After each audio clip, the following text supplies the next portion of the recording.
Minhas senhoras e meus senhores, boa tarde. Em nome de Sua Excelência, os senhores chefes de Estado-Maior do Exército, o General José Nunes da Fonseca, está aberta a sessão. Vamos dar início à sessão de encerramento das comemorações do 60º aniversário da formação dos primeiros comandos em Zemba, Angola. Lamentamos informar que o Sr. General de Comando José Pinto Ramalho não poderá estar presente hoje, que era um dos oradores, por se encontrar com Covid. Desejamos as melhoras ao Sr. General. A sessão vai iniciar-se com a exibição de um pequeno vídeo que intitulamos Os Comandos Não Relance, da edição do Regimento de Comandos e da Associação de Comandos. Antes disso, a senhora diretora do Instituto de Defesa Nacional vai usar a palavra para a moção de boas-vindas.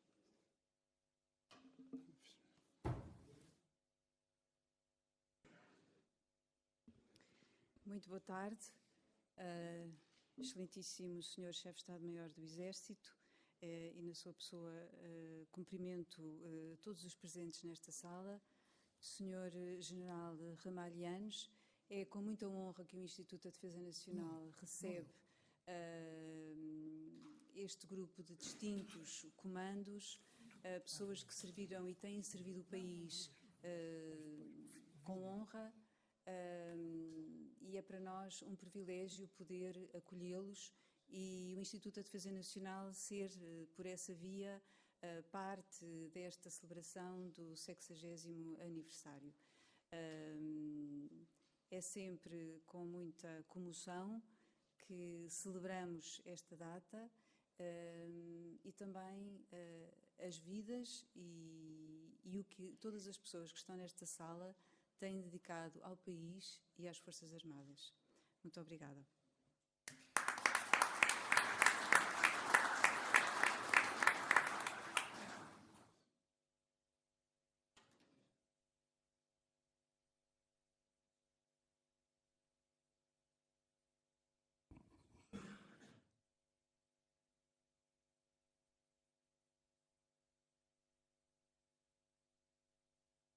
Fala a voz do comando.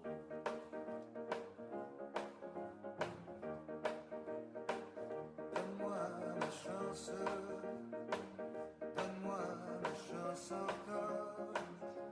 Quoi que tu penses, je n'ai pas tous les torts.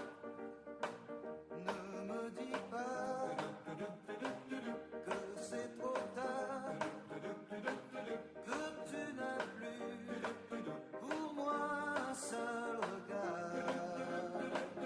Donne-moi ma chance.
Sr. Comando! Então vai e cumpre o teu dever!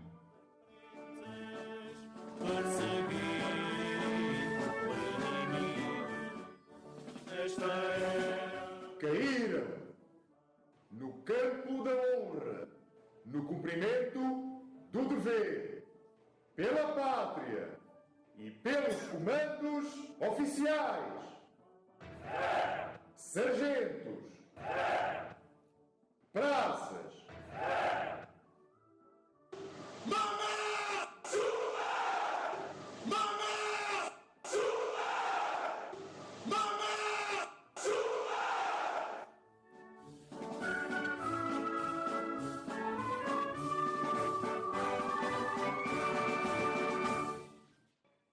Falou a voz do comando.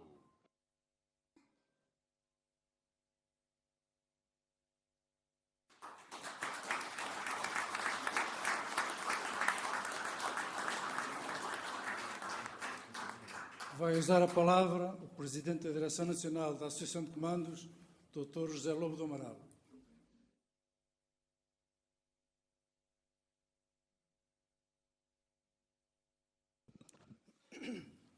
Senhor Chefe do Estado-Maior do Exército, General José Nunes da Fonseca, as minhas palavras são, naturalmente, para, em nome da Associação de Comandos, saudar Vossa Excelência.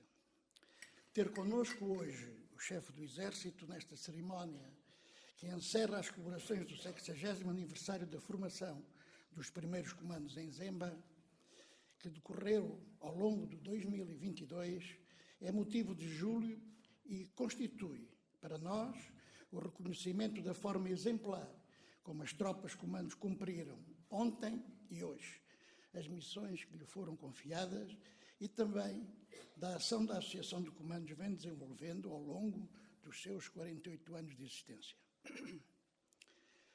Obrigado, Sr. General, por ter acedido a presidir esta cerimónia, que não é mais do que a reafirmação, se é que é necessário fazê-la, que os comandos reunidos na sua associação estão vivos, coesos e se recomendam.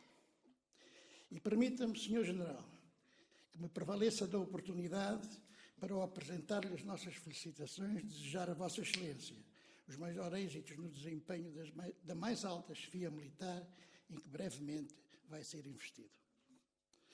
Sr. General-Comando António Ramalhianos, permita-me que diga a Vossa Excelência quanto gostamos de o ter connosco hoje. Conhecemos-nos lá atrás, naqueles dias de novembro de 1975, em que foi preciso cuidar de Portugal e em que os comandos, comandados pelo então Coronel de Comando Jaime Neves, que aqui recordo com saudade, e sob a coordenação de Vossa Excelência, cumpriram com lealdade a missão que lhes foi confiada pelos seus chefes para que se pudesse, e cito, conduzir o país a um clima de paz, disciplina e tranquilidade pública. Desde então, os comandos de várias gerações habituaram-se a respeitá-lo como o chefe militar, que reconheciam e o amigo que sabiam ter e de quem sempre tiveram o conselho e a solidariedade que tantas vezes procuramos. A Associação de Comandos sente-se honrada por Vossa Excelência ter acedido a dirigir-nos hoje a palavra neste tempo, que, sendo de comemoração, é também de vigília. Cumprimento e saúdo a Sra. Professora Isabel Ferreira Nunes, diretora do Instituto de Defesa Nacional, a quem agradeço a forma tão cordial como nos acolhe no seu Instituto, disponibilizando-nos todas as facilidades das suas instalações. Bem-aja, Sra. Professora. Saúdo cordialmente o Sr. Tenente-General Comando Marco Paulino Serronha, que foi o primeiro comandante do Centro de Tropas Comandos após a reativação da especialidade, assessor do CENGFA para os assuntos da cooperação com a África e países de língua oficial portuguesa, vice-presidente da mesa do Conselho Superior da Associação de Comandos, e o Sr. Embaixador António Martins da Cruz, antigo embaixador de Portugal na NATO e em Madrid, assessor diplomático do Primeiro-Ministro Cavaco Silva e Ministro dos Negócios Estrangeiros, a quem agradeço terem aceito usar da palavra nesta sessão, o que muito nos honra. Saúdo também, com amizade, o Sr. General José Luís Pinto Ramalho, antigo chefe de Estado-Maior do Exército e presidente da nossa Assembleia Geral, desejando-lhe rápidas melhoras. Seja-me permitido saudar, de forma particular, o Coronel Comando António Pereira Cancelinha, comandante do Regimento de Comandos, casa-mãe de todos nós. Em si saúdo todos os comandos no ativo, oficiais, sargentos e praças, nos quais a Associação de Comandos se revê, com muito orgulho, pedindo-lhe que lhes transmita o nosso abraço fraterno e a nossa total solidariedade neste tempo em que têm sido alvos de campanhas sórdidas que pretendem minar o seu prestígio e a sua capacidade operacional. Não conseguirão. Saúdo o Sr. General Comando Filomeno Pereira, antigo comandante da Brigada de Comandos das Forças Armadas de Angola, a quem peço que transmita à Associação de Comandos de Angola, com quem mantemos um sólido protocolo de cooperação, o nosso abraço fraterno, cimentado no código que nos une e é comum. Tucubama Tucala. Senhores generais, senhores presidentes e membros dos órgãos sociais nacionais e presidentes das delegações da Associação de Comandos, senhores presidentes das associações de combatentes, minhas senhoras e meus senhores. A todos saúdo com amizade, agradecendo ter querido estar connosco hoje. A presença de vossas excelências lisonjeia-nos e diz-nos que sabem quem somos e ao que vimos. Muito obrigado. Minhas senhoras, meus senhores, comandos. Neste tempo em que recordamos os 60 anos que levamos de existência, não podemos deixar de lembrar os comandos que caíram no campo da honra pelos comandos e por Portugal. Amortalhados pelas terras ubres de África e também pela velha terra de Portugal, guardamos-lhes os nomes e a memória, honrando-os junto ao monumento ao esforço de comando, panteão dos comandos, implantado no chão comando da carregueira. Não deixaremos que sejam esquecidos. E lembro também aqui o fundador. Evoco o Coronel Comando Gilberto Santos e Castro, combatente de Portugal. E saúdo com um abraço fraterno a Dona Maria Ascensão Santos e Castro, com muita amizade, e também o Gonçalo. E com o comandante Santos e Castro recordo o grupo de oficiais, alguns felizmente entre nós, que com ele pensaram, formaram e aprontaram os comandos, a quem deram um código de conduta onde inscreveram os valores que nós seguimos. Talhados em Zemba e na Quibala, em 1962, com a criação do Centro de Instrução de Comandos em Luanda, em 1965, deu-se então aos comandos o seu primeiro chão.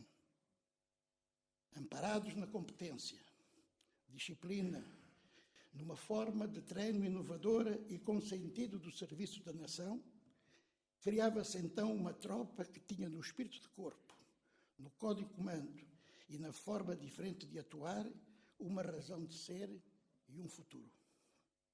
Que se espalhará depois pela Namacha, Lamego, Montepoês, Brá, Amadora, Mafra e Carregueira, que são chãos pisados por sucessivas gerações de comandos que permanecem fiéis aos seus valores e ao seu destino. Ano de comemorações, como dissemos, celebramos, pois, uma data que tem 60 anos.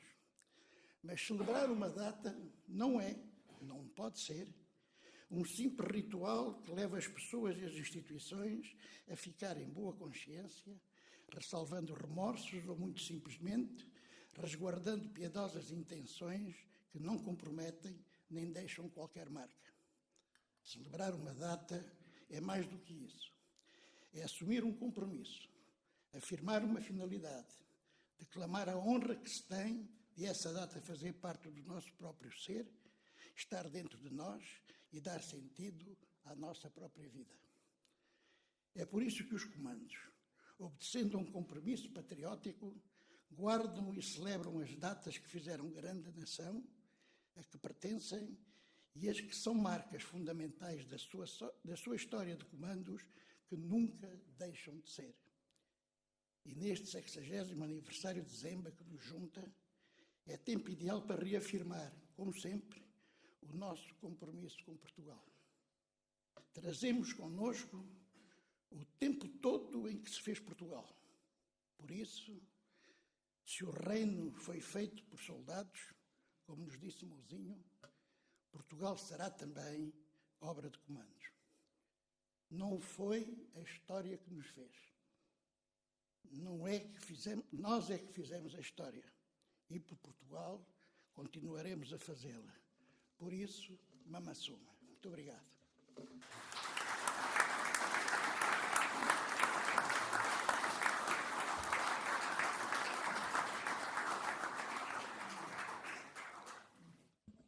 Vai usar a palavra o comandante do Regimento de Comandos, Coronel Comando António Pereira Cancelinha, que abordará o tema o Regimento de Comandos hoje.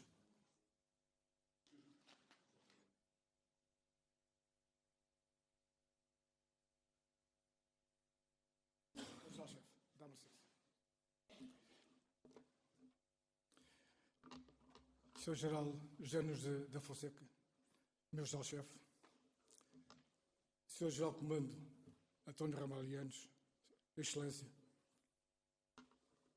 Sra. Diretora do Instituto de Defesa Nacional, muito obrigado por nos acolher na sua casa para falarmos sobre comandos. Muito obrigado pela sua disponibilidade. Sr. Embaixador Seixas Costa, muito obrigado pela sua disponibilidade para partilhar connosco os seus conhecimentos e aquilo que entende, o contributo dos comandos para o nosso país. Sr. General Marco António Sorronha, meu comandante, uma referência para todos nós que hoje servimos no regimento. Muito obrigado pela sua presença. Aqui o nosso grande amigo, presidente da Direção Nacional da Associação de Comandos, Dr. José Lobo do Amaral. É sempre um prazer contar com a sua colaboração e dizer que estamos sempre à disposição, os comandos no ativo, para apoiar aquilo que a nossa associação pretende. Senhores oficiais generais aqui presentes, senhores comandantes, antigos comandantes do Regimento de Comandos, comandos e amigos dos comandos, muito obrigado pela vossa presença. Cabe-me a mim, como atual comandante do regimento, dizer o que é que hoje é o regimento e o que é que o regimento faz.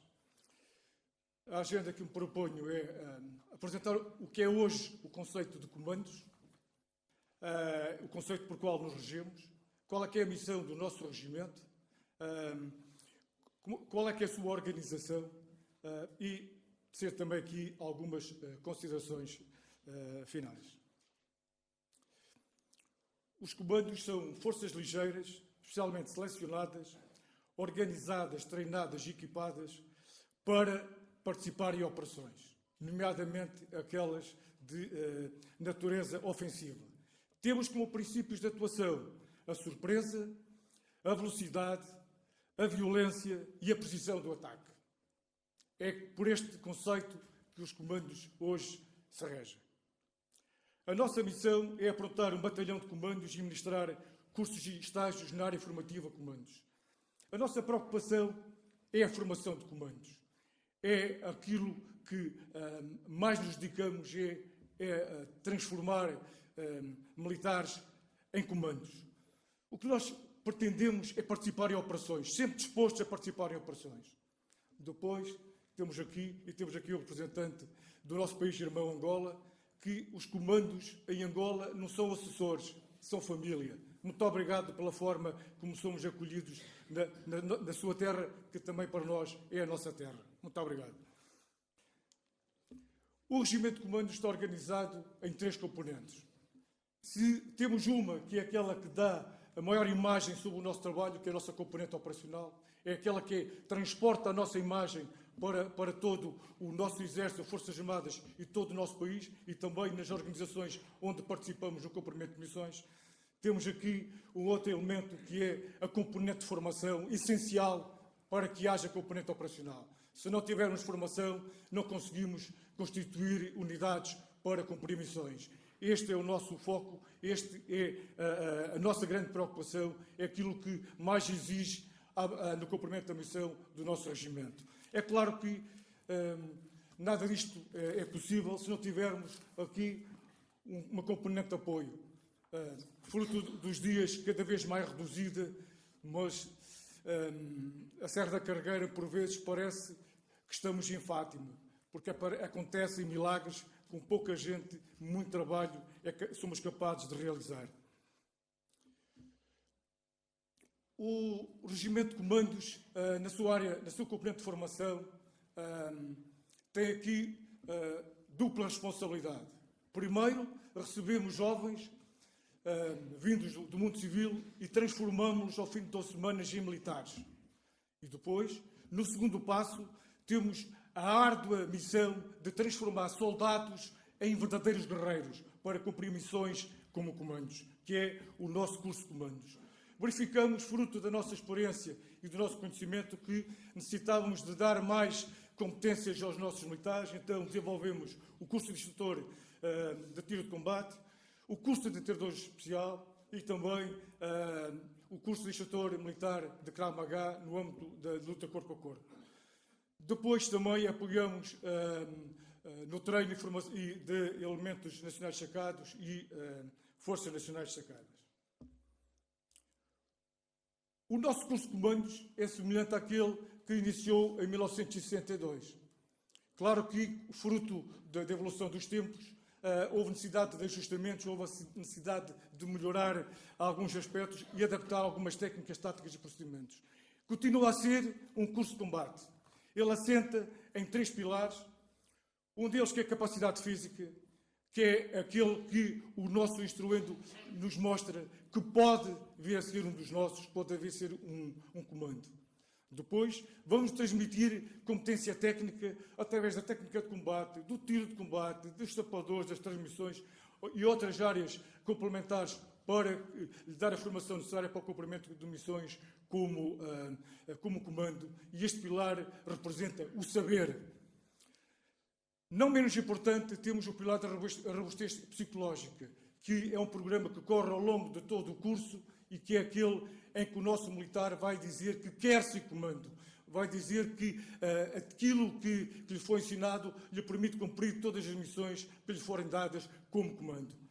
É claro que temos também aqui outras situações, que é, durante a nossa formação, nós queremos que em todas as categorias se desenvolva a capacidade de liderança, desde os oficiais aos sargentos e às praças.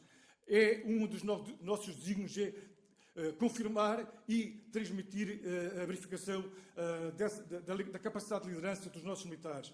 É claro que no final do curso o que nós queremos é aquilo que aqueles que iniciaram o seu trabalho em Zemba nos passar até os dias de hoje. Os comandos cumprem sempre a sua missão e permitir que os nossos comandos sobrevivam no campo de batalha. Este é o grande objetivo do curso de comandos. O curso de comandos já sofreu várias alterações. Eu aqui só vos quero alertar para o seguinte, que esta linha aqui, amarelo, é o que é o importante, que é chegamos a este desígnio de que o curso de comandos, a sua exigência tem que ser escalonada e tem que ser do mais baixo para o mais alto. Podemos ver que aqui a linha verde são as horas de descanso dos instruendos, que começa com 8 horas no início do curso, tem uma fase preparatória de 3 semanas e o descanso é o mesmo. Depois vai diminuindo o descanso. Aqui a linha verde é os picos de exigência física, que também correspondem com este indicador aqui de linha preto, que é as saídas, ou seja, exigimos mais fisicamente aos nossos instrumentos quando estamos fora do prédio militar 24, nas áreas de instrução que nós utilizamos, Santa Margarida, Alcochete, Serra do Alvão, Penamacor, os locais que nós habitualmente usamos. E aqui a vermelho está aquilo que nós estimamos como as distâncias percorridas por semana por cada um dos instruendos, e que pode ver que onde é que tem a maior exigência aqui no exercício final. Porquê? Porque a nossa preocupação é trabalhar no ambiente apiado, é só com as botas calçadas. Os comandos têm essa flexibilidade. Sabemos combater de botas calçadas quando nos atribuírem as viaturas, sejam elas as MATAC que temos neste momento, sejam as Pandur, sejam carros de combate ou outros meios, nós conseguimos rapidamente encaixar-nos no meio para cumprir a nossa missão. O nosso treino operacional permite realizarmos exercícios setoriais ao nível do batalhão de comandos, nos exercícios que a nossa brigada nos solicita para participar, o comando das forças terrestres, sejam eles em território nacional, conjuntos com outros membros das Forças Armadas ou combinados com países estrangeiros. O ano passado tivemos cá um pelotão francês, este ano estamos à espera de um pelotão da Legião Espanhola. Mas aqui o que eu quero transmitir sobre o treino operacional é o nosso treino é feito aquilo que nós chamamos o treino tridimensional, em 3 dimensões. Primeiro, identificamos o problema tático que queremos trabalhar. Vamos ao nosso laboratório, vamos verificar como é que podemos resolver o problema. Depois, identificado este problema, vamos trabalhar a parte física, a componente física, o treino físico, vocacionado para a resolução desse problema tático, que é adaptar o treino às necessidades para o cumprimento da missão. É claro que temos que também testar isso em carreira de tiro para verificar se o procedimento que nós temos de adotar conseguimos garantir as condições de segurança e fazer fogo real, mas fazemos o fogo de acordo com a tipologia de tarefas que cada um vai fazer para a resolução desse problema tático. Uns podem fazer tiro de precisão, outros podem fazer o tiro reativo, tiro dinâmico ou tiro operacional.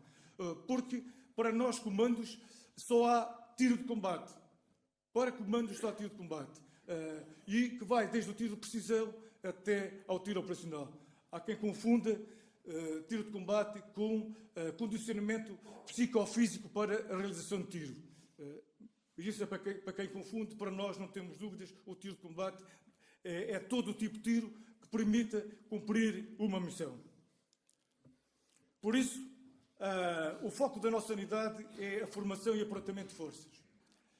A nossa formação é destinada para cumprirmos, para realizar operações. Ou operações eminentemente ofensivas. Queremos ser, para o Exército, um centro de excelência da técnica de combate, do tiro de combate e do Krav Maga militar. O nosso ciclo de formação e prontidão é bastante exigente. Meu general-chefe, nós queremos continuar a ser a primeira escolha do Exército para as missões de maior risco e sacrifício que seja necessário empregar militares em Portugal ou fora do nosso território nacional. Hoje, como em 1962, no regimento de comandos servem aqueles que podem, aqueles que sabem e aqueles que querem. E querem porque não viram a cara ao perigo, removem todos os obstáculos ao fiel cumprimento da sua missão, vão sempre em frente porque a missão é para ser cumprida e que, independentemente do ruído que possa haver, a missão é sempre a cumprir. Meu general-chefe, sem qualquer presunção, no regimento de comandos servem os melhores soldados de Portugal. Muito obrigado pela vossa atenção.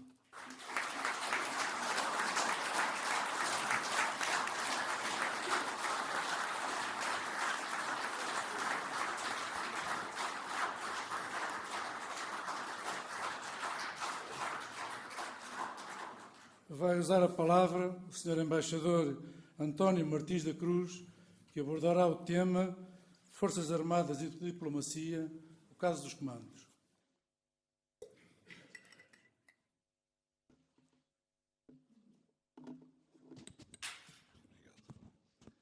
Senhor General Ramalhianes, Senhor Chefe do Estado-Maior do Exército,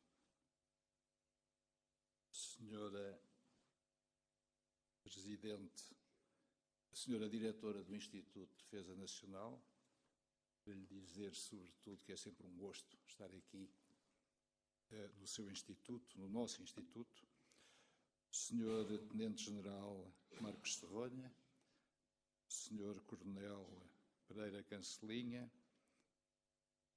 Sr. Presidente da Associação de Comandos, Dr. José Amaral, Srs. Generais, Srs. Oficiais, minhas senhoras e meus senhores.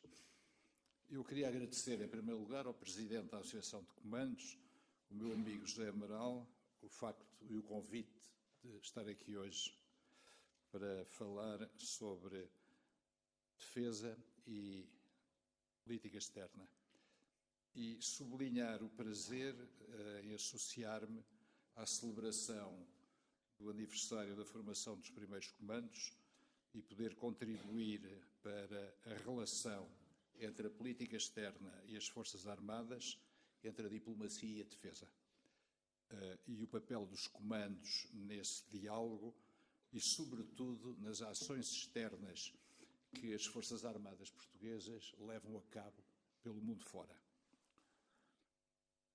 Como o Dr. José Amaral referiu, durante várias dezenas de anos tive algumas responsabilidades na diplomacia e na definição e na execução da política externa portuguesa. Mas os quase 5 anos em que fui embaixador na NATO fizeram-me coincidir com o pensamento de um diplomata, um velho diplomata francês, sobre a ligação entre a política externa e a defesa. Chamava-se François Seydoux e disse, vou citá-lo só uma curta frase: não há uma política externa credível e razoável sem uma defesa nacional apropriada. As duas estão estreitamente ligadas e um país deve ter uma diplomacia que corresponda aos meios de defesa de que dispõe. Fim de citação. A identidade nacional, a nossa identidade, tem que estar refletida na interação destas duas componentes da política do país. Principalmente quando, nos dias de hoje, diversas circunstâncias alteram o contexto estratégico na Europa, nas suas imediações e também, infelizmente, noutros desafios à escala mundial. Como é conhecido, desde a estabilidade política e a Constituição de 1976, o atual regime político português define a sua política externa e os partidos que se sucedem no poder desde então estão de acordo com isso. A nossa política externa é definida em função de 3 pilares: a Europa e as dinâmicas da construção europeia, o Atlântico, nos ângulos da NATO e na relação com os Estados Unidos, que são as bases da nossa defesa e da nossa segurança, o espaço político, económico, social e cultural da língua portuguesa, que se traduz na CPLP e nas comunidades portuguesas que vivem no mundo. Estas prioridades levam-nos a obrigações em África, no Mediterrâneo, no Sahel, na Iberoamérica e até na Ásia. E dedicamos em política externa uma especial atenção aos planos multilaterais, já que para um país da nossa dimensão, as Nações Unidas são ao mesmo tempo uma garantia e um multiplicador para a assertividade da nossa política externa. Para um país da nossa escala na globalização, as Nações Unidas, ainda por cima agora com o secretário-geral que é português, são uma caixa de ressonância indispensável para a nossa política. Política externa e diplomacia que têm que ser realistas e estruturadas para defender interesses e valores. Interesses e valores definidos e condicionados pela nossa história, passada e recente, e pela geopolítica. Temos que ter a noção de que nem todo o mundo partilha os princípios e os valores que conduziram aos nossos interesses no mundo.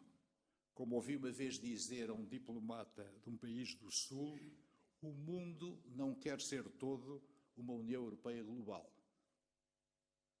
Como se vê, aliás, nas votações das Nações Unidas sobre o atual conflito na Ucrânia, para o Global South, como agora se diz, a Ucrânia é uma guerra europeia e encaram-na de outra maneira como nós a encaramos. A avaliação dos desafios, com base nos interesses e nos valores que defendemos, são parte importante das nossas respostas estratégicas e das nossas contribuições para a paz e para a estabilidade internacionais. Esta é, aliás, uma importante e indispensável interação entre a defesa e a política externa, entre as Forças Armadas e a diplomacia, que nos permite exercer o soft power que se adapta à nossa forma de ver e de atuar no mundo. A defesa e a segurança enquadram-se, sobretudo, na herança da história, nas dependências e nas proximidades geoestratégicas, nos desenhos e nas condicionantes da segurança internacional, nas ameaças e nos compromissos externos. As guerras assimétricas e as ameaças, principalmente as recentes, muito recentes ameaças às portas da Europa, a leste e também, em alguma medida, a sul, trouxeram-nos já há alguns anos uma maior valência externa como produtores de segurança internacional, que teve o seu início, esta produção de segurança internacional, por parte das forças portuguesas, no plano africano, com o final das guerras civis em Angola e Moçambique. À escala europeia, na Bósnia, quando a Aliança Atlântica entrou no mercado das operações de paz. E no plano das Nações Unidas, também quando houve a implosão da ex-Jugoslávia a partir de 1992. Em algum plano também chegámos a ter forças na extinta UEO, União Europeia Ocidental, e também na OSCE. Deixem-me só referir o caso da Bósnia. Eu era embaixador na NATO quando foi decidido, em 1995 e 96, enviar forças pela primeira vez, desde a Primeira Guerra Mundial, para um teatro de guerra europeu. Não foi fácil a decisão no plano político, felizmente que foi tomada. Devo dizer, e digo com toda a modéstia aqui, que aprendi muito nessa altura. E aprendi muito, sobretudo, com 3 pessoas que gostava de citar aqui. Com o representante militar com quem tive o prazer de trabalhar durante anos, o general Alvarenga, com o general Espírito Santo, com quem falei muitas vezes em Bruxelas, em Lisboa e em Sarajevo, sobre o que estávamos a fazer na Bósnia, e com o então coronel, hoje general Pinto Ramalho, com quem trabalhei na NATO durante alguns anos. Com meios terrestres, navais e aéreos, as Forças Armadas alargaram desde então a sua participação e o seu empenhamento em múltiplas missões internacionais de segurança. A afirmação da política externa portuguesa passou a fazer-se tão bem com estas fórmulas de cooperação e de operações de paz pelas Forças Armadas.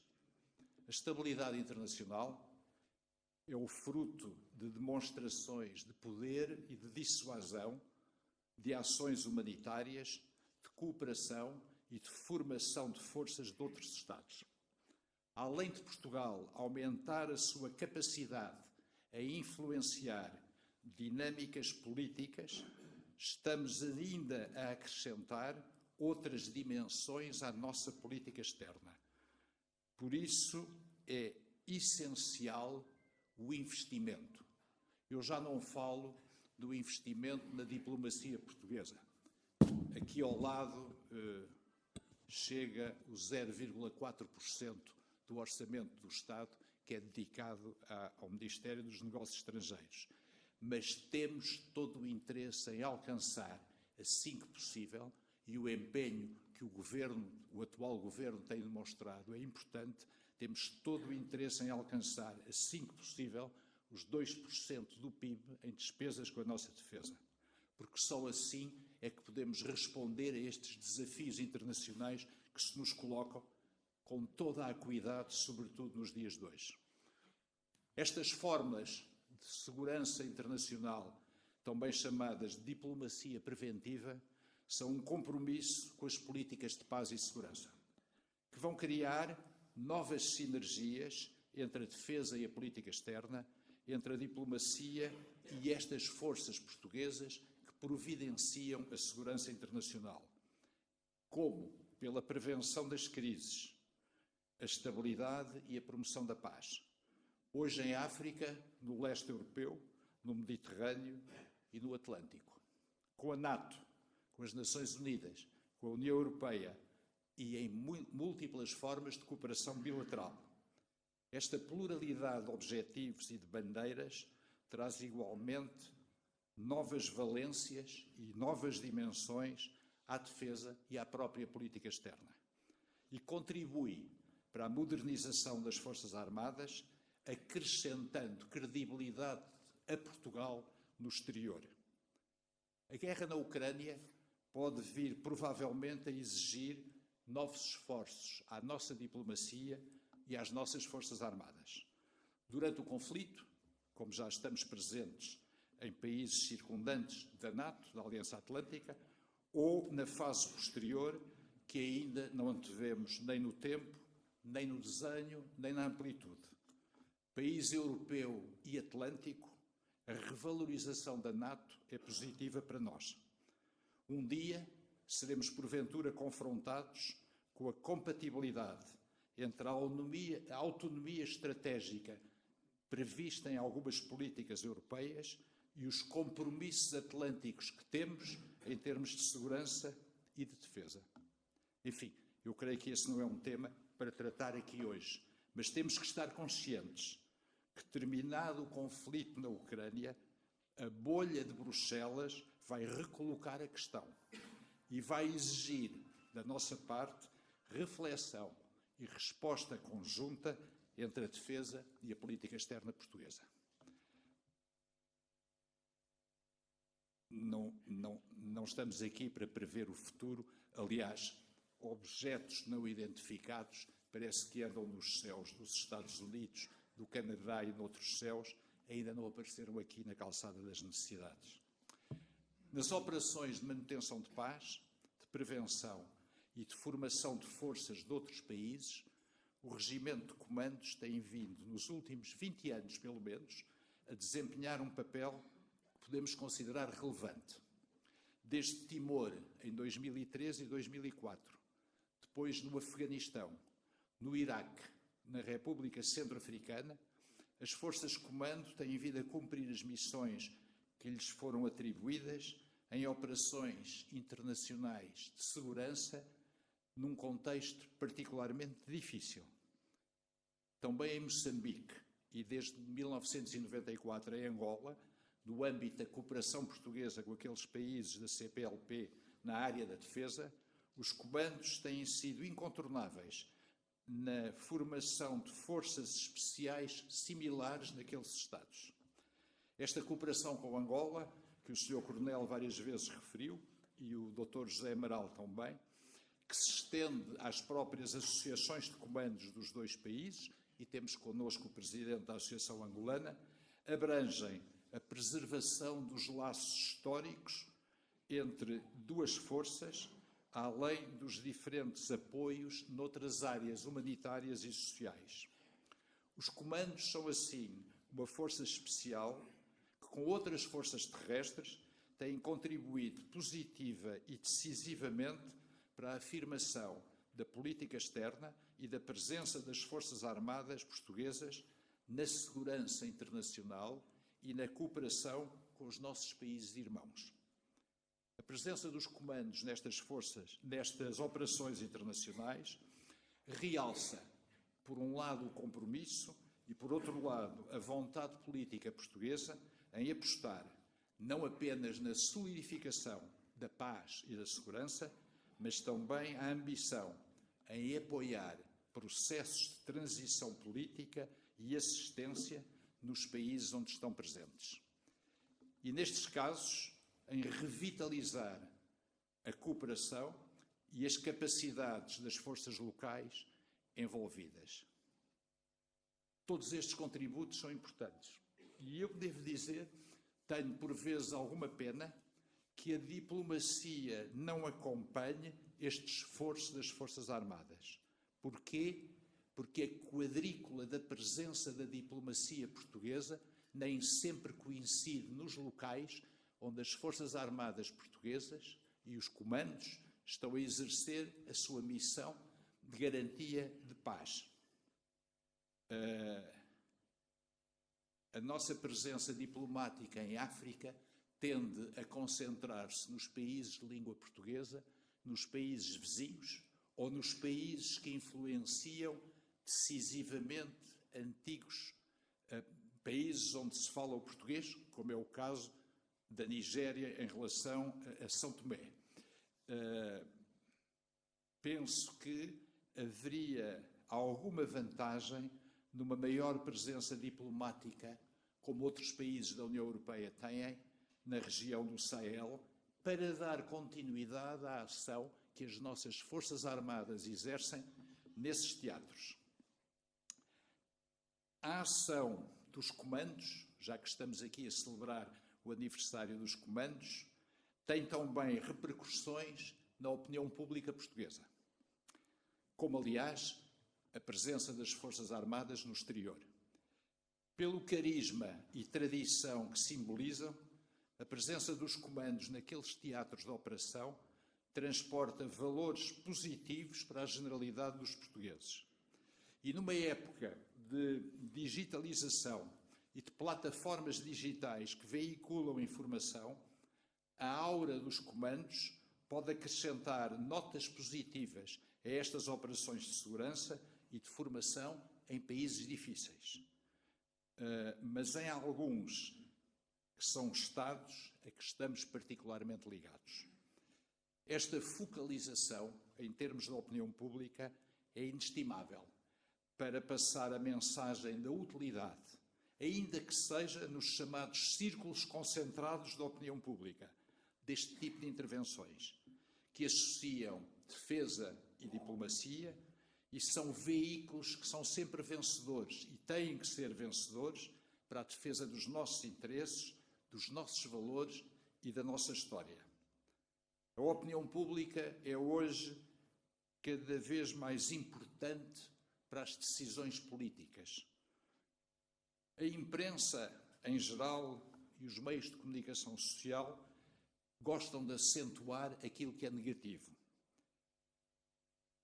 Penso que será preciso um outro olhar, e podemos nós todos contribuir para isso, sobre a ação que as nossas Forças Armadas desempenham no exterior, e esta dinâmica tem que ser uma dinâmica conjunta da defesa e da política externa, porque são estas duas componentes que fazem e que podem fazer que a opinião pública perceba melhor e os nossos decisores políticos assim o entendam, a validade da defesa dos interesses e dos valores que estamos a praticar lá fora. Uma breve nota, brevíssima, para terminar. Ainda não sabemos em Portugal quais serão as consequências do atual conflito na Ucrânia. E também ainda não sabemos como irão ser alteradas, se é que vão ser alteradas e até que ponto, a ordem mundial e a própria ordem europeia. Mas temos a noção que estamos a entrar numa fase de transição e que haverá alterações geopolíticas, seguramente económicas, seguramente sociais, de que ignoramos a amplitude, mas de que intuímos a importância. A NATO, a União Europeia e os contornos do espaço da língua portuguesa continuam a ser para nós referências, mas o regresso possível à preponderância das grandes potências e eventuais novas versões de Guerra Fria podem fortalecer ou podem diluir aquelas referências. E é nestes momentos de indecisão e de reflexão que Portugal necessita de uma política externa determinada, de uma defesa assertiva com horizontes claros, de forças armadas credíveis e de uma diplomacia que possa ser global para responder a desafios e a conjunturas universais. E, claro, de uma força de comandos que possa e saiba assumir, como o tem feito e bem até agora, as missões e os desafios que os portugueses esperam dos comandos. Aliás, que a pátria espera dos comandos, como sempre aconteceu. Muito obrigado.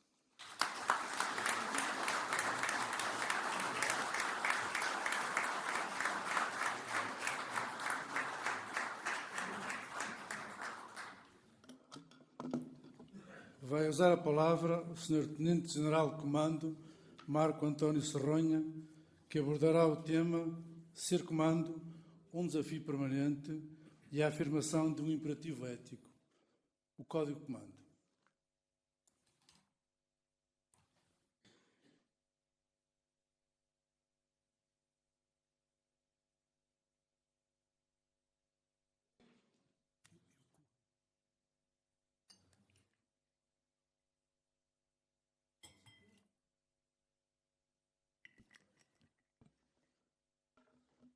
Sr. General-Chefe de Estado-Maior do Exército, meu General-Chefe, Sr. Presidente Ramalhantes, meu General, Sra. Diretora do Instituto de Defesa Nacional, junto-me a todos os agradecimentos relativamente e ao meu gosto pessoal em estar aqui mais uma vez, hoje numa situação diferente do que é habitual das outras vezes que costumo vir. Sr. Presidente da Associação de Comandos, Dr. José Amaral, Sr. Coronel Comandante do Regimento de Comandos, o meu comandante, Srs. Oficiais Generais, Sr. General Filomeno Pereira, amigo de algumas décadas, peço que transmita, enfim, aos nossos camaradas comandos angolanos o nosso abraço e o nosso estamos juntos. Senhores convidados, camaradas, minhas senhoras e meus senhores, antes de começar também a transmitir ao General Pinto Ramalho as suas melhoras e, enfim, registrar a perda de não poder estar aqui hoje com a sua colaboração, que será feita com certeza noutra altura. Quero, em primeiro lugar, agradecer o convite do Presidente da Associação de Comandos, Dr. José Lobo do Amaral, para intervir nesta sessão evocativa das comemorações dos 60 anos das Tropas de Comandos, assim como os 20 anos da reativação da especialidade, cuja iniciativa também saúdo. Neste sentido, tenho a imensa honra de poder hoje partilhar com Vossas Excelências algumas das minhas reflexões sobre o que é ser comando, a sua idiosincrasia, as características deste tipo de tropas e os efeitos que a sua existência e atividades têm produzido e continuam a produzir. Centrar-me-ei no que é ser comando, como lá se chega, e algumas linhas de reflexão para mantermos viva essa realidade individual e coletiva.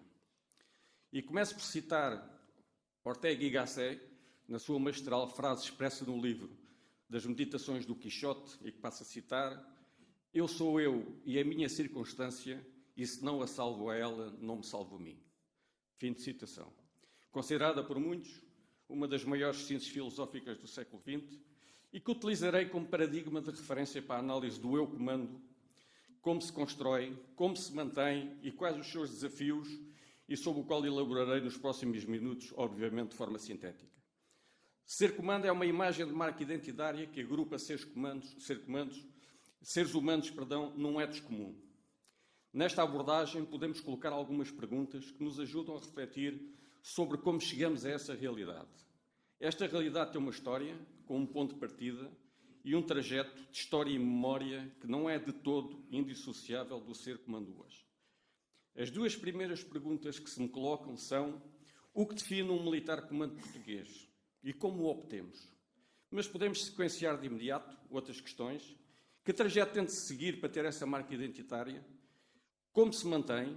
Deverá mantê-la exclusivamente só enquanto militar ou deverá mantê-la como código de conduta para a vida? Uma resposta cabal e substantiva a esta e outras questões não poderá com certeza ser dada exclusivamente nesta sessão. Mas esta deverá ser a matriz interrogativa que devemos ter permanentemente presente para percebermos quem somos, porque somos assim, e se estamos dispostos a seguir como somos. Podemos, de forma simples, esquematizar a atividade humana em três dimensões. O ser, que tem a ver com o caráter, o saber, que tem a ver com as competências, e o fazer, que tem a ver com o comportamento. É neste quadro e nas interligações sinérgicas entre estas três dimensões que podemos tentar configurar o que é um militar comando português. O curso de comandos é o vetor fundamental da construção do comando nas três dimensões que acima abordei. Não é o elemento único, mas é o elemento central. O curso de comandos é um processo multidimensional que constrói o ser, o saber e o fazer do militar comando. É um processo formativo de características sui generis, com uma articulação base e dinâmicas testadas, que foi evoluindo em áreas específicas ao longo dos tempos, mas que manteve elementos base imutáveis. É um curso de combate, cuja finalidade última é formar militares, não só na vertente individual, mas originar unidades base da estrutura orgânica das companhias de comandos, as equipas e os grupos de combate, coesas, com táticas, técnicas e procedimentos incorporados e mecanizados na ação, para realizar as tarefas e cumprir as missões das unidades de comandos dos diversos escalões, com elevado desempenho, independentemente do risco, da dureza e do grau de sacrifícios requeridos. Há um conjunto de aspectos inerentes ao curso que importa referir, pois são fundamentais na construção do ETS Comando. Em primeiro lugar, a qualidade do corpo de formadores, cujas qualidades no âmbito do ser, do saber e do fazer ajudam a moldar o ser, o saber e o fazer dos formandos, futuros comandos.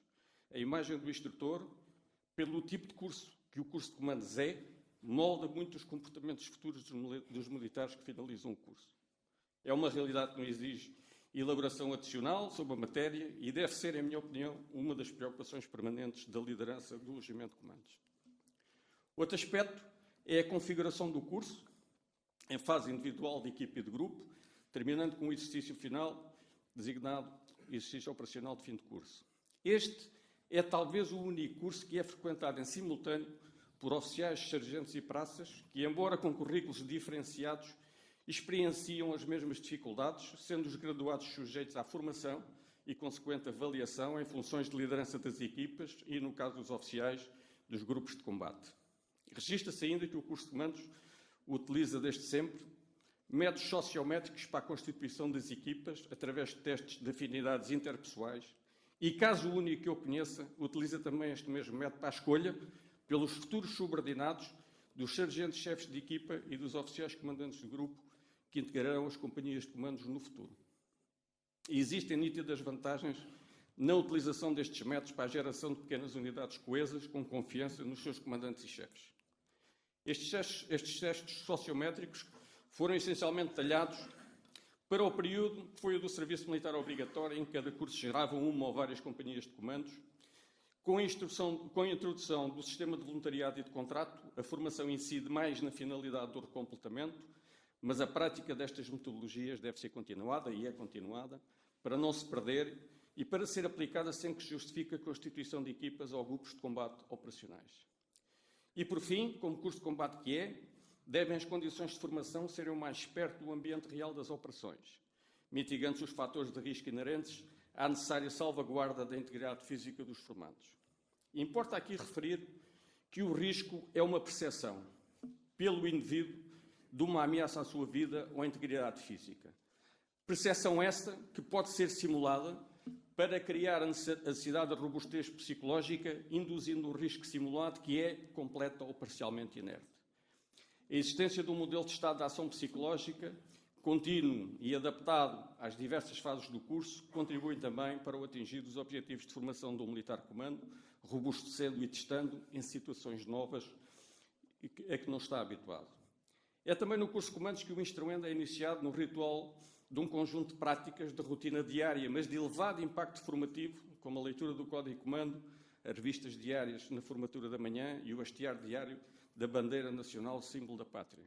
Este conjunto de práticas e de rituais e a elevada intensidade física, psicológica e técnico-tática do curso produzem o efeito desejado e único de termos no final da formação, a receberem as insígnias de comandos, militares superiormente aptos sob os pontos de vista técnico, tático, físico e psicológico e dotados de qualidades e valores éticos e morais. A cerimónia final do curso, que consagra a adesão à especialidade, marca a confirmação pelo corpo de instrução das qualidades e competências do instruendo, mas a imposição dos símbolos. O crachá e a boina é feito pelo próprio, numa atitude de aderência voluntária e pública aos preceitos da especialidade, nomeadamente ao Código de Comando. Mas depois há a prática do ser comando, que se vai experienciando nas unidades e das atividades operacionais, na interação com os mais velhos, onde se vai incorporando a memória das tropas de comando através de um conhecimento mais profundo da história e das tradições, essencial à sedimentação da identidade de comando. Como afirmou Jorge Luís Borges no seu livro A História da Eternidade, a identidade reside na memória e a anulação desta faculdade resulta na idiotia. Muita dessa memória expressa-se no respeito pelos nossos mortos em serviço, a que prestamos homenagem de forma solene e única no cerimonial comando.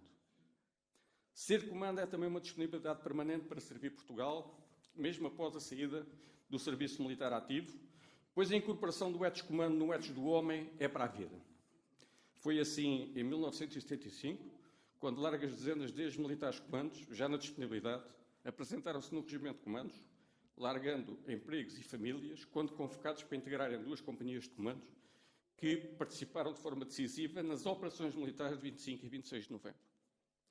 A história de sucesso das unidades de comandos ao longo destes 60 anos enriqueceu o portfólio das Forças Armadas de Portugal e deu largo contributo aos objetivos das políticas externas e defesa e segurança nacionais. Foi assim na Guerra da África, no combate pela liberdade em Portugal, em Timor-Leste, no Afeganistão e, mais recentemente, na República Centro-Africana. Tem sido também na cooperação militar com os países irmãos de língua portuguesa, onde os comandos portugueses estiveram e continuam a estar em estreita ligação com as tropas congêneres destes países. Houve também situações negativas, como todos sabemos, que todos esperamos tenham constituído lições aprendidas para o futuro. Só o reconhecimento dos erros e a análise das circunstâncias em que ocorreram nos dão a capacidade de aprendermos e sermos melhor em todas as dimensões. Mas o tempo não para e o futuro constrói-se todos os dias, com rumo, planeamento, ação, querer, aprendendo e gerando conhecimento e saber, melhorando o desempenho individual e coletivo. Mas haverá limites à mudança que influenciam o processo evolutivo das organizações.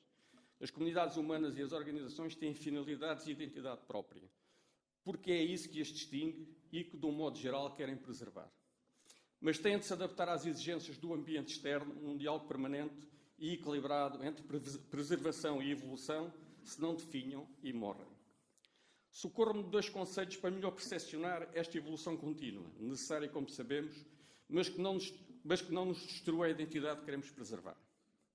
O primeiro é o conceito do eixo da roda, que o saudoso professor Adriano Moreira perenizou para explicar como devem as comunidades e as nações, neste caso Portugal, evoluir e caminhar para o futuro sem perder os seus valores, princípios e identidade.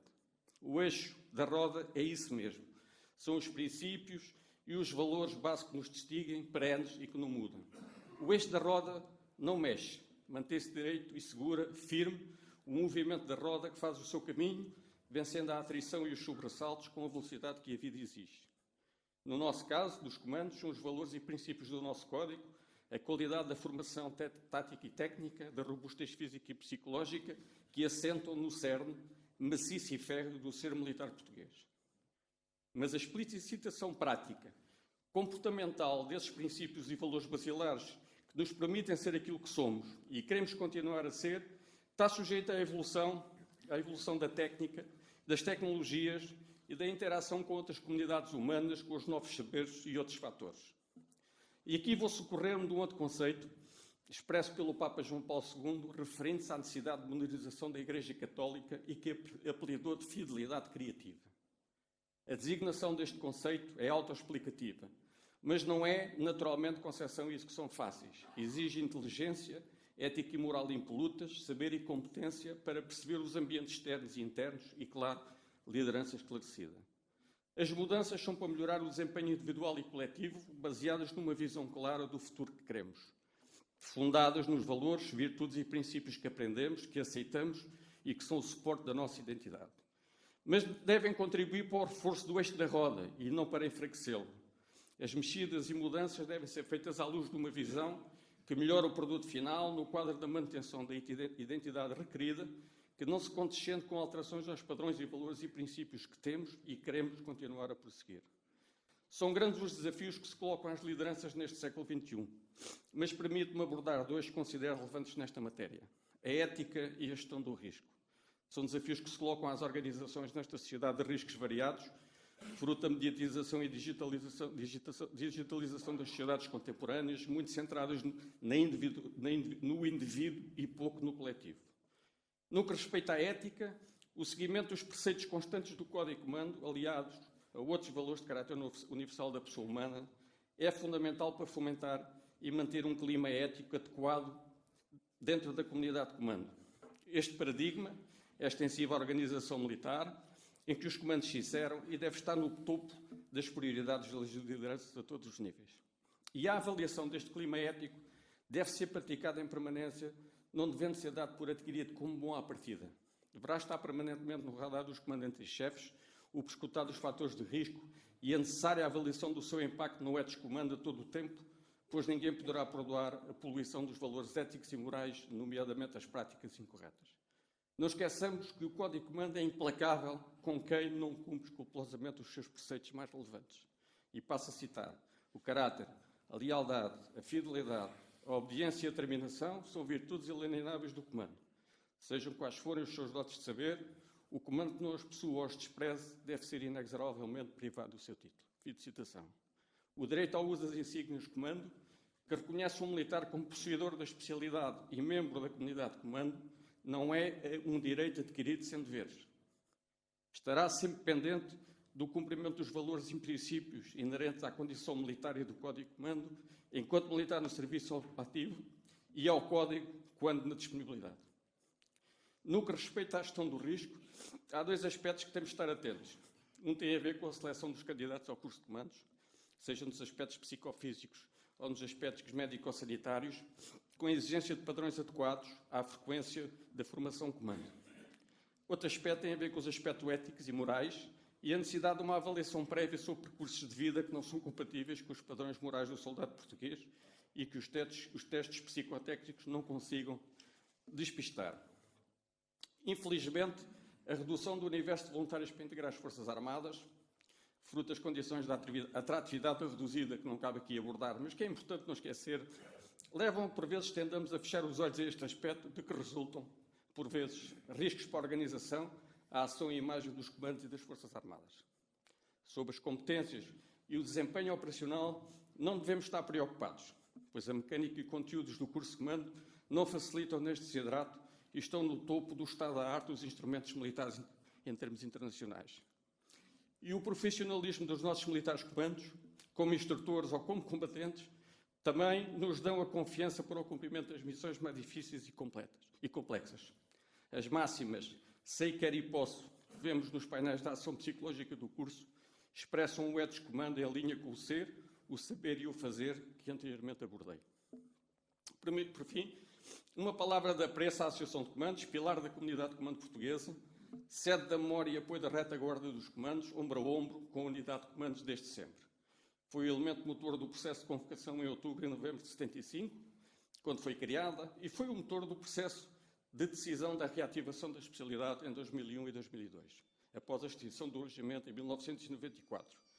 Neste período, cumpriu e organizou o cerimonial comando e as comemorações do 25 de novembro, mantendo vivas as tradições das tropas comandos. Importa rejuvenescer os sócios com os comandos mais novos. Há que haver fidelidade criativa na abertura da associação às novas gerações, que hão de continuar o trajeto iniciado na Zemba, na Kibola, Norte, e em Luanda, com a expansão a Moçambique e Guiné-Bissau, e posteriormente Lamega, Amadora, Carregueira, Mafra e de novo a Carregueira, numa sessão de etapas que foram consolidando aquilo que hoje somos. O Monumento ao Esforço de Comando, que está no quartel da Carregueira, tem escrito na sua face direita um excerto do poema O Funeral de um Comando, escrito pelo Coronel Comando Roberto Tourão, e que nos diz: quem faz do perigo o seu pão, do sofrimento do seu irmão e da morte da sua companheira. E na face esquerda pode ler-se: ser comando é uma forma de estar no mundo. E na frente lemos: a sorte protege os audazes. O grito de guerra dos comandos Mamassuma expressa a prontidão para o sacrifício máximo em qualquer situação. Nas laterais do monumento está viva a memória dos nossos mortos ao serviço da pátria, que nos observa e guia em permanência. Tudo isto sintetiza o eu comando e a nossa circunstância que queremos continuar a manter ao serviço de Portugal e dos portugueses. Obrigado pela vossa atenção.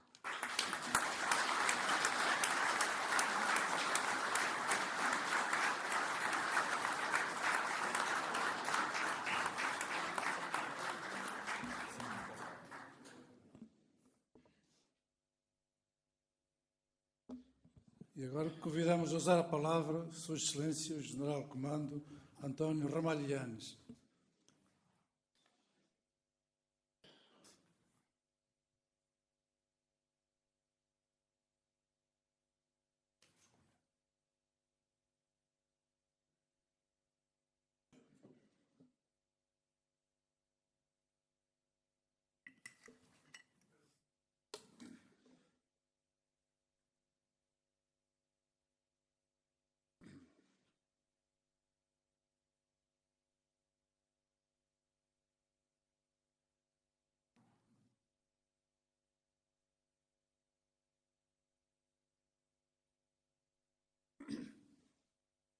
Senhor Chefe do Estado-Maior do Exército, Senhor Embaixador, Senhora Diretora do Instituto de Defesa Nacional, meus caros camaradas, Senhor Presidente da Associação de Comandos, minhas senhoras, meus senhores, caros camaradas comandos e ex-comandos.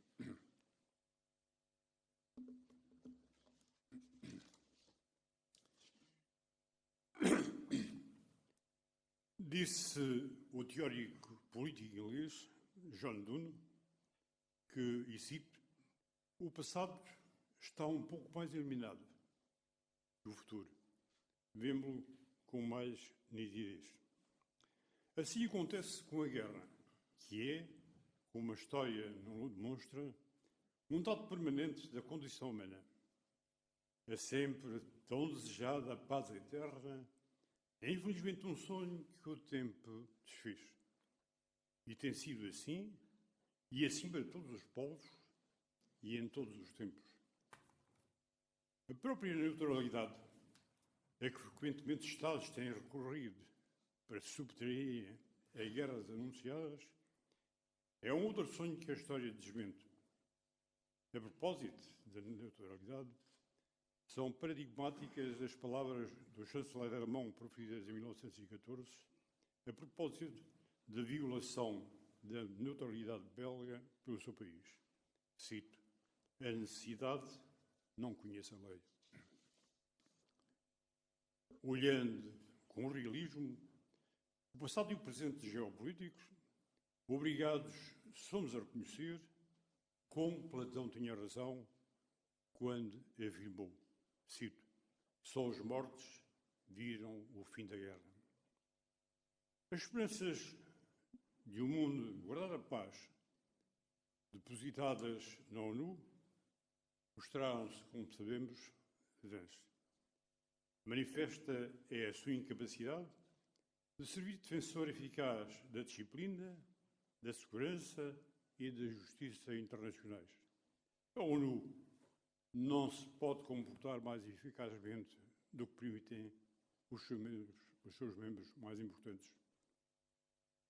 Segundo reputados estrategas, o terrorismo e a insurreição expandir-se-ão e serão um flagelo nos decénios futuros. Mas as preocupações estratégicas não se limitarão só, nem mesmo principalmente à insurreição. Segundo Colin Gray, reputado especialista na temática da guerra, o século XXI vai ser testemunho de um ou dos novos ciclos de luta familiar de um ponto de vista histórico pelo poder e a influência entre as grandes potências rivais e os seus aliados. Discernir-se pode já o desenvolvimento de uma nova Guerra Fria, mas discernir-se pode também a emergência de um eixo conflitual sino-russo-iraniano para se opor aos Estados Unidos no conjunto do mundo e substituí-los na hegemonia mundial de que têm desfrutado desde 1945. A guerra do futuro, seja ela a Guerra Fria, a terrorista, insurrecional, em separado ou conjuntamente, ou a regular, será na verdade sempre, mas sempre um duelo onde é preponderante o fator humano, que é a marca da continuidade na longa e feroz história da guerra. Uma das numerosas glórias, como sabem, da teoria de Clausewitz sobre a guerra é a sua insistência sobre a primazia dos fatores morais. Pode sim acontecer com Sun Tzu e Tucídides, e aconteceria depois com David Galois.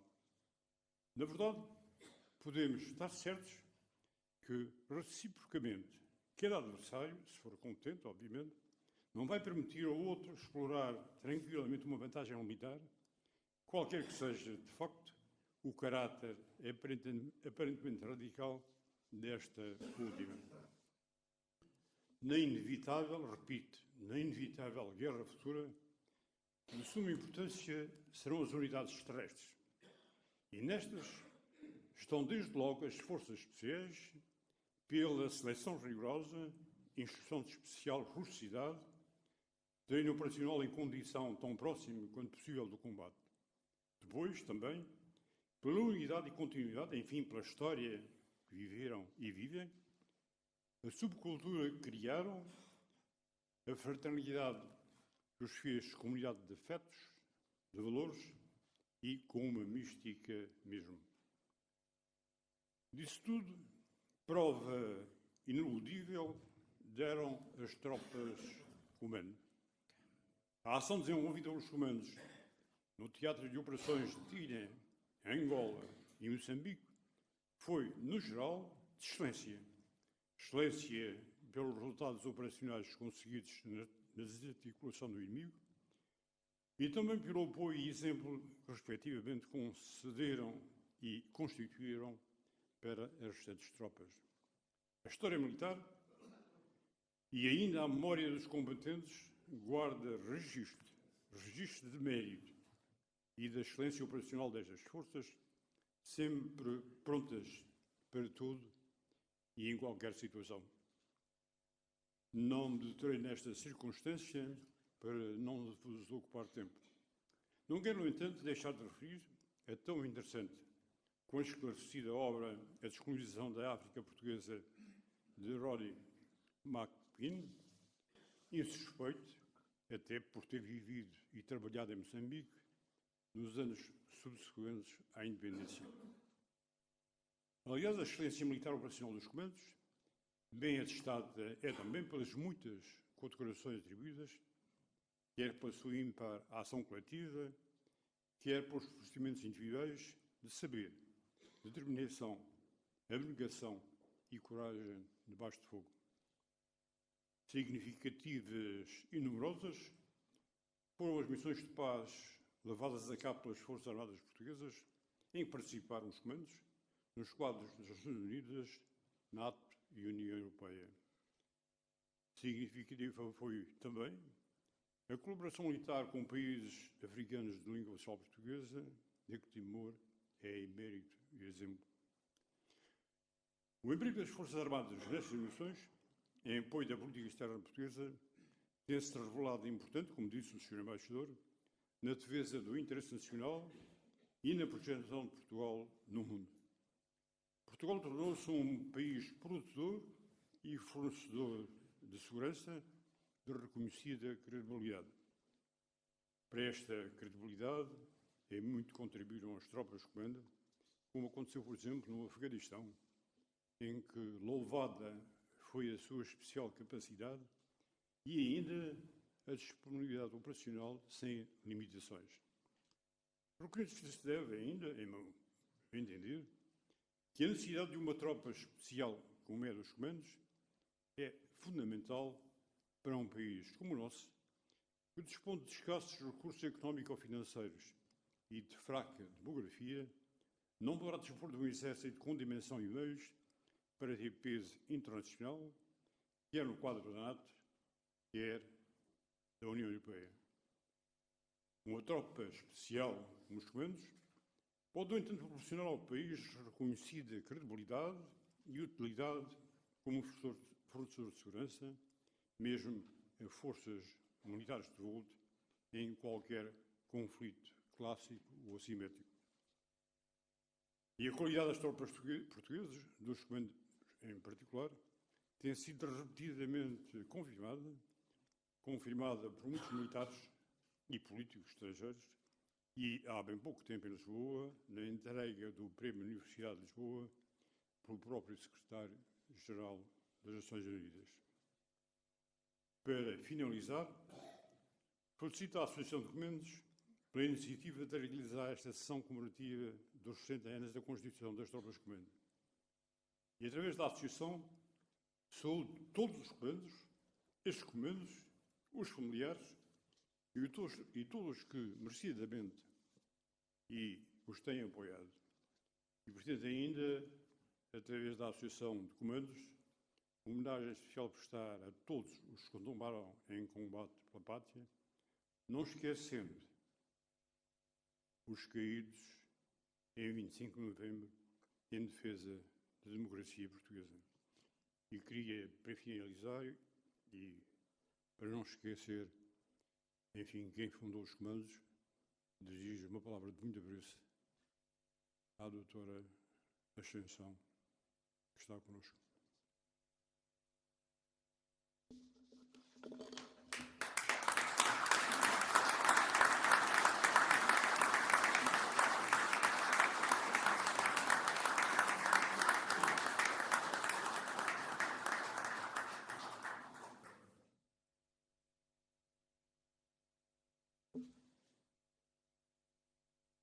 Convidamos a usar da palavra Sua Excelência o Chefe de Estado-Maior do Exército, o General José Nunes da Fonseca.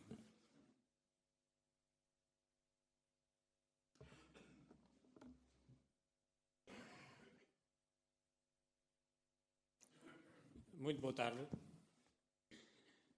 Vossa Excelência, Sr. Presidente Ramalhianes, meu General, concedeu-me, Vossa Excelência, a singular oportunidade de me pronunciar após a sua intervenção. Sinto-me muito honrado e sensibilizado, mas igualmente responsabilizado pelo teor do testemunho a transmitir, o qual deverá evitar repetir o que já foi dito, mas antes evidenciar a atual percepção do Exército relativamente à realidade, aos feitos e à importância das tropas de comando desde que foram geradas até aos nossos dias. Excelentíssimas e excelentíssimos, Senhora Diretora do Instituto da Defesa Nacional, Senhor Embaixador Martins da Cruz, Senhor Presidente da Direção Nacional da Associação de Comandos, ilustres membros da mesa, Senhores Oficiais Generais no ativo, reserva e reforma, Senhor Coronel Comandante e militares do Regimento de Comandos, digníssimos comandos e sócios da Associação de Comandos, caros convidados, minhas senhoras e meus senhores.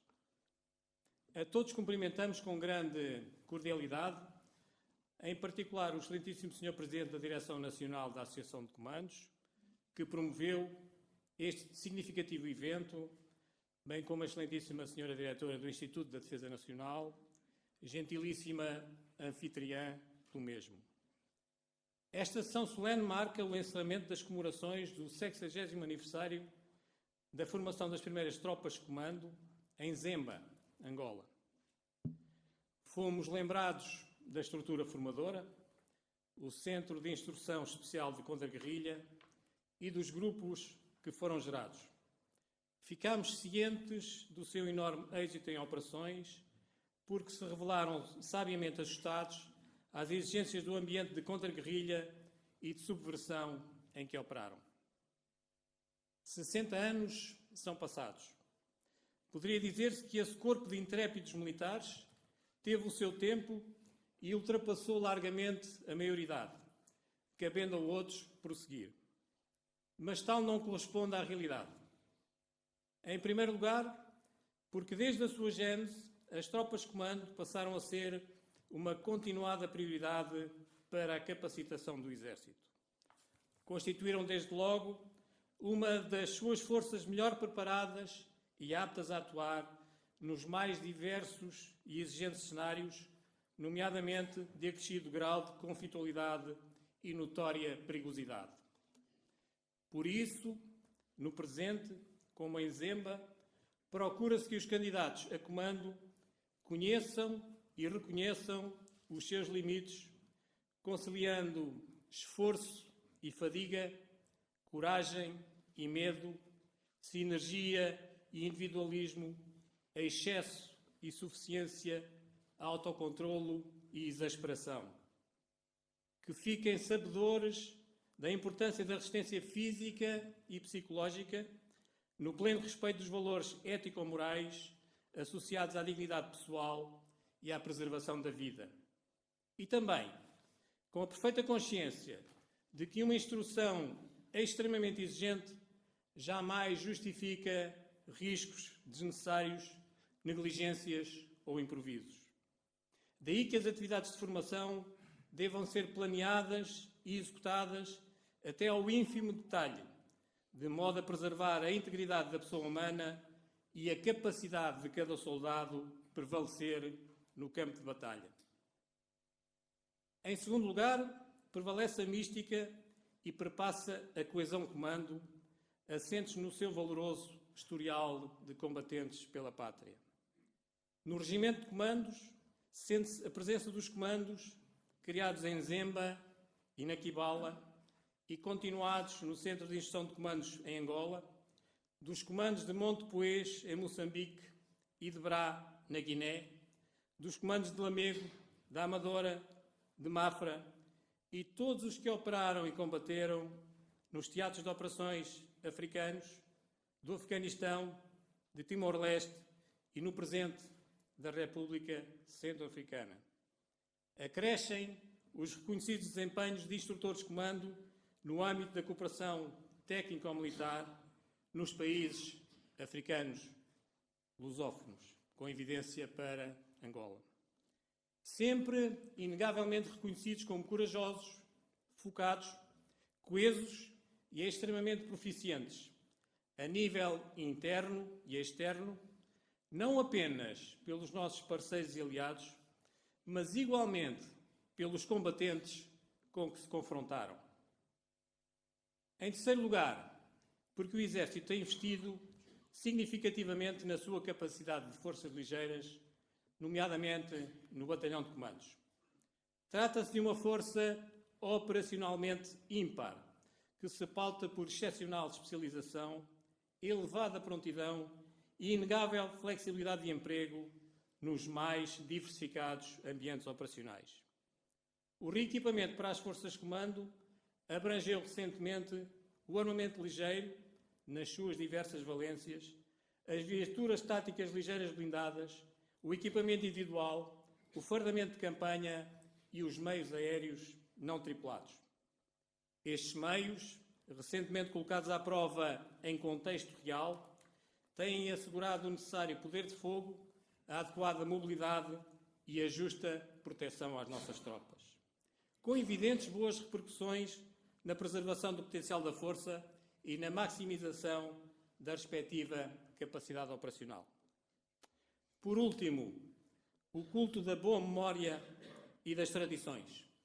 Neste aspecto, endereçamos uma oportuna e justa palavra de apreço à Associação de Comandos pelo seu dinamismo na congregação de comandos nas mais variadas circunstâncias, que abrangem convívios, cerimónias militares e civis, homenagens, eventos culturais, atividade social e solidária e evocações. Como é o caso desta sessão solene, cujo principal objetivo é honrar os militares pioneiros da epopeia comando e lembrar como imolaram os demais camaradas a cumprirem de forma devotada, disponível, determinada, coesa e disciplinada, honrando sempre a divisa Audaces Fortuna Juvat.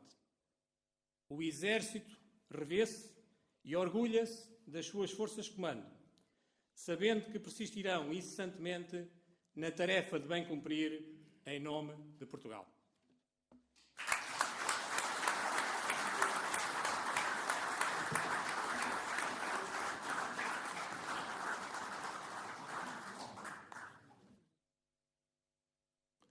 Em nome de Sua Excelência, o Chefe de Estado-Maior do Exército, o General José Nunes da Fonseca, está encerrada a sessão.